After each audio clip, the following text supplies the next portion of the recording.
ഏറ്റവും അധികം ചർച്ച ചെയ്യപ്പെട്ട ഒരു വിഷയമായിരുന്നല്ലോ. 3 ആഴ്ചക്കുള്ളിൽ 6 പേരുടെ ജീവനാണ് വന്യജീവി ആക്രമണത്തിൽ പൊലിഞ്ഞത്. പക്ഷേ ഇക്കാര്യത്തിലും അങ്ങേയറ്റം ഉദാസീനമായ നിലപാടാണ് സർക്കാരും വനം മന്ത്രിയും സ്വീകരിച്ചു കാണുന്നത്. പരിഹാരങ്ങളെക്കുറിച്ച് ചോദ്യങ്ങൾ വരുമ്പോൾ പരിഹാസമാണ് ഉത്തരവാദപ്പെട്ടവരുടെ ഭാഗത്തു നിന്നുള്ള മറുപടി.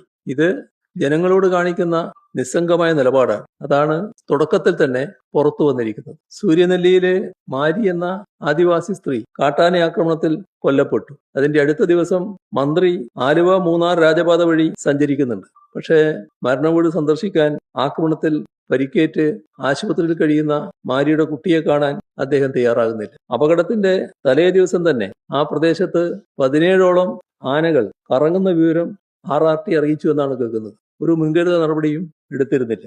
ഇതോടൊപ്പം തന്നെ വന്യമൃഗാക്രമണങ്ങൾ തടയാൻ സർക്കാരിന്റെ കയ്യിൽ ഒറ്റമൂലിയൊന്നുമില്ല എന്ന് വനം മന്ത്രി പറയുന്നുണ്ട്. മാത്രമല്ല, സർക്കാർ മാറിയത് ആനകൾ അറിഞ്ഞിട്ടില്ല എന്നും കൂട്ടത്തിൽ അദ്ദേഹം പറഞ്ഞതായി കണ്ടു. അപ്പോ സാധാരണക്കാരുടെ ജീവന്റെ പ്രശ്നത്തിൽ ഇതുപോലുള്ള പരിഹാസപൂർവമായ നിലപാടാണോ ഉത്തരവാദപ്പെട്ട മന്ത്രിയും സർക്കാരും സ്വീകരിക്കേണ്ടത്? ഇത്തരത്തിൽ നിരുത്തരവാദപരമായ നിലപാട് ഉണ്ടായാൽ അത് തിരുത്തിക്കാനുള്ള ബാധ്യത മുഖ്യമന്ത്രിക്കുമില്ലേ?